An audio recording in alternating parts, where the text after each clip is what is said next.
mga ka-birdie, maligayang pagbabalik dito sa Bamboo Pigeon Love TV. So ngayong araw na to mga ka-birdie, papakita ko yung update sa mga lop natin ngayong pananalasa ng bagyo dito sa atin mga ka-birdie, sa mga kalapatid natin dyan ka-birdie. So ingat kayo, safe mga ka-birdie. So maraming karera niya na pa-stop dahil nga sa bagyong yan mga ka-birdie, pero kasabi ko nga, yan, sigurado magiging okay din yan dahil pagkatapos ng bagyo, tuloy ulit yung mga karera natin. Dito sa atin mga ka-birdie, meron tayong tulap fan race. Yan sa 31, may sakayan na naman tayo mga ka-birdie. So kung di ka pa nakasubscribe sa channel ko, subscribe ka na, pindutin mo na yan at pindutin mo na rin yung notification bell para updated ka sa mga bago natin ilalabas ng mga video mga ka-birdie. Halina, samahan nyo ako. So ito mga ka-birdie yan. So ito, ngayon yan, kung napapansin nyo galaw ng galaw yung plug natin dun sa itaas mga ka-birdie. Then yan yung mga tarampal natin naka-ready na. So kaninang medyo madilim, is napakalakas ng hangin dito at saka napakalakas ng ulan. So nandito na din, inilipat na natin, i-ready na natin yung mga pag-bird natin mga ka-birdie. Yan kung napapansin nyo, nandito na sila. Yan, inilipat natin sila dito sa stock cage dahil hindi naman natin sila babatsirin mga ka-birdie. Yan, nire-ready lang natin sila sa pag-bird natin. So yan, speaking of pag-bird mga ka-birdie, yan, habang hindi pa nabubunot, hanggang 1 na lang tayo, November 1 mga ka-birdie. Yan, is paparapol na natin, bubulayin na natin mga ka-birdie. Kasalukuyan ginagawa yung mga papel na pag-aanuhan doon sa mga pangalan na mga bubunutin natin. Yan, so pwede pa kayong umabol mga ka-birdie. Yan, sundan nyo lang yung mechanics. So yan, pa-plus screen yung thumbnail, and lalagay ko rin sa description box mga ka-birdie yung videos. And ito mga ka-birdie, ito yung natin, breeder cage natin. Yan, nakatarampal din. Then pwede na natin sanang iwala ito. Kaya lang, ang problema natin mga ka-birdie is nangitlog siya para dun sa second clutch. Yan, so ina-out ito eh. Yan, so titignan natin kung pwede natin pa-sitter. Laki na din ng anak nila mga ka-birdie, tumatayo na. So ito mga susunod na araw, iwawalay na natin to mga ka-birdie, gaya ng ginawa natin sa mga pag-bird natin at saka yung kapatid ni Polio na si Johnny. Yan, so sa itaas naman, tanggalin natin muna tong tarampal na to para mas lalos nyung makita. Sa itaas naman mga ka-birdie, ito yung update natin. Yan, ito yung kapatid na ni sa tatay ni Bito, yun na ang tataba ng mga hinakay ngayon. So si Merwi, so binabalak ko siyang ilaro sa UFC kung magiging okay na yung race sa mga club dito sa atin mga ka-birdie. So nire-ready din natin si Flying Machine. Yan, para sa race na darating na to mga ka-birdie, ito si Flying Machine. So yan siya, alas kasalukuyan natin pinapaluplay.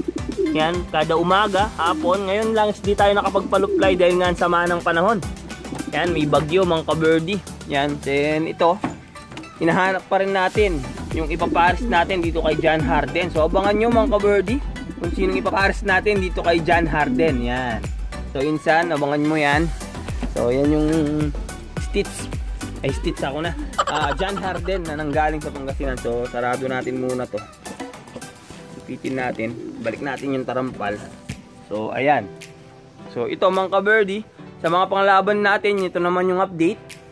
Ito si Bito, kung napapansin nyo, si Bito na lang yung nandito. So wala ngayon si Big Eye dito mga ka-birdie dahil nandito siya sa kabila. Yan, isa din sa technique natin mga ka-birdie, dito sa loop natin, pinapasabik natin yung cock na si Bito para pagka race na o liload na natin siya, is pagsasamahin natin sila mga 1 oras lang mga ka-birdie para sabikin yung kalapati natin na umuwi. Yan, so nakaraang video kung napanood nyo mga ka-birdie, yan pa-plus sa screen, yung speed na naman ng 1.2. So mas mabilis yung speed niya ngayon, pero napakabilis din ng mga speed ng mga kalaban natin, may speed ng 1.3. So congrats sa speed ng 1.3. Ang kamalasan pa mga ka-birdie, hindi natin sinali ng pooling sa dao. So kung sinali natin mga ka-birdie, sigurado tayo na naman yung third placer. Nakita ko yung speed ng third placer, hindi ko na lang i-mention, pero mas mataas yung ranking natin, nasa rank 71 yata siya, and then tayo nasa rank 57. Nga lang mga ka-birdie, hindi natin sinali itong si Bito dun sa pooling ng dao. Sayang, third placer sana tayo. Kaya lang, hindi pa natin nasasabi yan dahil nga sinali natin siya sa tulap fan race natin dito sa ating club. So magkakaalaman na yan dun sa last lap na Posorobio, Pangasinan mga ka-birdie. So yan, ipagdasal natin sa kasama si Bito na sana maaga siyang makauwi sa susunod na natin mga ka-birdie, na sasakay natin siya sa club natin. So yan ngayon si Big Eye yan. O, malungkot siya ngayon dahil nga malamig o umano yung panahon dahil nga wala si B2 sa tabi niya. Pero pagsasamahin natin ulit yan mga ka-birdie, abangan nyo. Yan. So meron tayong hindi na mailalaro dito. Sila Red. Yan. Hindi natin mailalaro si Red. Tsaka yung isa natin mga ka-birdie. Ito, si Big Eye nga. Si Big Eye yan. Si Big Eye at tsaka itong si Red. Bali yung ilalaro natin sa 3 laps na susunod. Ito. Ngayon, pa-training lang natin muna itong si Tak at saka si Boy Bulutong. Ngayon si Boy Bulutong mga ka-birdie, nandito naman siya dito sa breeding cage natin na isa. Ito buksan natin. So ito, kasalukuyan natin siya ngayon minomotivate dito sa Taiwan Insan. So ito yung magiging motivation niya para umuwi. Then lalagyan natin ito ng pugad sa mga susunod na araw. Tingnan natin pagka may itlog itong si kung bibilis pa siya. So ngayon naka-flashing na tong mga to, pati sila B2 para nga i-ready sa sa 2 laps. So sa 2 laps, training lang natin si Tak at saka ito si Boy Bulutong. Bali ang nakalaban natin sa 2 laps ngayon mga ka-birdie ay si B2 lang. Pero sa 3 laps, kung dudulo silang tatlo mga ka-birdie, ilalaro natin. Yan, kung nakikita nyo din, nandito yung si Dako. Yan, i-ready natin siya, baka paparisan natin dahil nga malas yung breeding natin ngayon. Halos lahat ng itlog natin, so tatatlong itlog na yung nabubugok natin. Alanganin pa yung anak nila Buster Pringles na nandito. Yan, mukhang mabubugok din mga ka-birdie dahil nga nangangamoy na din. Yan, siguro mga ka-birdies nabasa ito nung hindi ko natarampalan. So yan, yung itlog na yun is mabubugok din, yung tinilimliman ni Frank at saka ni Vandenbroek. So minamalas tayo, inaalat tayo sa breeding ngayon mga ka-birdie. So, pa isa-isa, kung meron man dalawa mga ka-birdie, hindi pa sa atin, pag bird natin mga ka-birdie, pero okay lang. Sabi ko naman sa inyo mga ka-birdie, yan, masunahin natin yung pag-bird.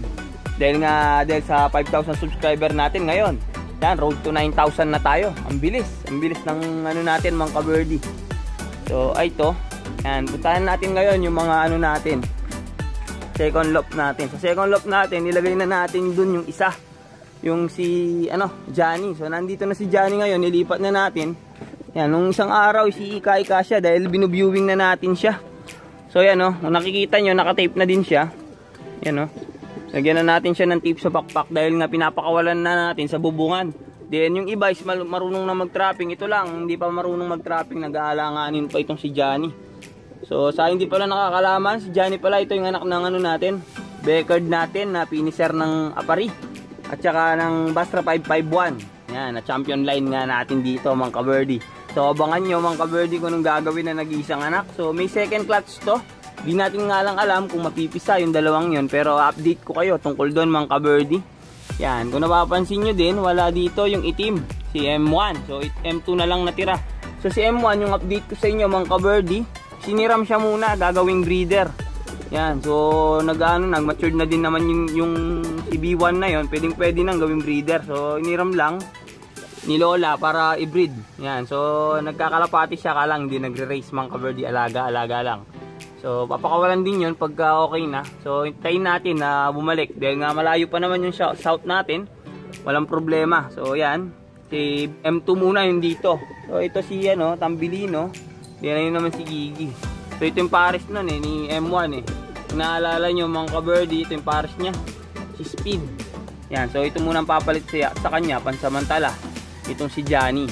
Sa kabila naman mga ka-birdie, yung mga tinuturuan natin, sila dapat yung content natin napapakawalan natin sa bubungan. Kaya lang kung ganito yung panahon, yan kita nyo yung plug natin, ang lakas ng wakayway, then malakas yung hangin. So kanina lang dito is maraming ibon na natataboy, nagdadapo. Yan, dahil nga sa lakas ng hangin. Ewan ko lang bakit may nagpaparonda pa ng ganitong panahon. Yan lakas nga ng hangin. Then ito mga ka-birdie, ito yung mga biniviewing natin. Kung naalala nyo si Cookie at Coco. So ito si Cookie, yan naman si Coco. So marunong na silang mag-trapping ngayon mga ka-birdie. Hinihintay lang natin magkaroon yung kulay yung mga mata nila. Yan, then umabot sila sa tamang edad. So pagkakalam ko 3 months. Yan, sa mga nag-ano pala yan, bisitahin nyo kung paano mag-batcher ng kalapate doon. Naituro ko na doon, i-content na natin kung paano mag-batcher ng kalapate. So naging success yun kay Gigi at Tambilino. So tignan natin kung magiging success din kay Cookie at Coco mga ka-birdie. Then meron tayo So ito yung kapalit nung ano, mga ka-birdie, ng asawa ni Dako. Kung naalala nyo yung Beckard natin na si Michelle. So ito yung pinalit, purple line mga ka-birdie. Kaya lang yung purple niya, yan, nagkabulutong yung mata niya. Walang yang buhay ito. Yan, usong-uso yan, lalo na pagka umuulan na ganito. So ito, yan, dito yung lovebirds natin sa ilalim. So yung itlog na nililimliman nila na yan, hindi nila tunay na itlog yan mga ka-birdie, tinanggal natin. So napagdesisyonan ko na gawin natin sila munang sitter mga ka-birdie. So yung anak nila na yan, yung Vandenbroek Cross Taiwan yan. So abangan natin kung mapipisa, kung hindi magiging buhok din. Yan, so spade mga ka-birdie, ang ganda niya na ngayon. Mukhang tipler din. So yan mga ka-birdie, ngayon kasi sa karera ng kalapati wala nang mukhang native, wala nang mukhang tipler. Halos ngayon mga ka-birdie, minsan yung mga pangit pa, ayun yung mga tumitira dito sa loob natin. So yan mga ka-birdie, yan ang update natin. Mukhang nilalamig pa sila yan, no? Pero nililinis ko naman araw-araw yung flooring nila, iwas sakit na din. Yan mga ka-birdie. Then ito sa itaas, yan yung ano natin, nakabalot pa nga yung tarampal dahil nga malakas yung hangin dito napapasukan yung mga ibon natin. Yan. So ayan, in-update ko lang kayo. Yan, dapat yung content natin ngayon is dapat i-viewing natin yung mga kalapati natin ngayon. Na sila Cookie at Coco. Yan sila purple line. Kaso, yan nga mga ka-birdie, inaalat tayo sa panahon, may bagyo pa. Yan, yung sinasabi ko kanina na pinasitter natin mga ka-birdie is ito. Yan, bago kasi dali ni Insan yun mga ka-birdie, di ko na lang na-content. So ito, ay Insan Jampol. Nangitlog yung kalapati niya dahil pares niya pala yung Taiwan na pinares natin kay Boy Bulutong. So nangitlog siya. So na-curious ako mga ka-birdie, sigurado may similya. Sinubukan kong pinasitter. So positive mga ka-birdie, nagkasimilya yung mga itlog. Yan, so nakikita nyo, nagtatawag siya ng pares. Oh.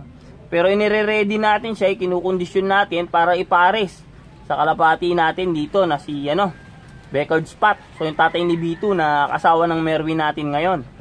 So ito, hen pala to, kumpirmado na mga ka-birdie. So binabalak kong itong ipares natin kay Dako. So abangan nyo yan sa mga susunod na video natin. Yan, then pupuntahan natin muna dito yung mga pagit-bird natin. So ito ngayon, yung pagit-bird natin mga ka-birdie. Itong ano na to, checkered na to, yan, nakatalikod pa sa atin. Yan. So ang ganda niya na ngayon mga ka-birdie. So yan ang aabangan nyo sa 1 mga ka-birdie. Meron pa kayong pag-asa na sumali sa hindi pa nakakasali dyan. Yan, bisitahin nyo lang kung paano tayo sumali dito sa mechanics natin, sa channel natin. Yan, isundan nyo lang yung mga mechanics doon. Yan, malay nyo kayo yung mabunot mga ka-birdie. So yung bloodline nito, yan, Buster Pringles cross ng ano natin, flying machine mga ka-birdie. So yan mga ka-birdie, hanggang dito na lang yung video natin.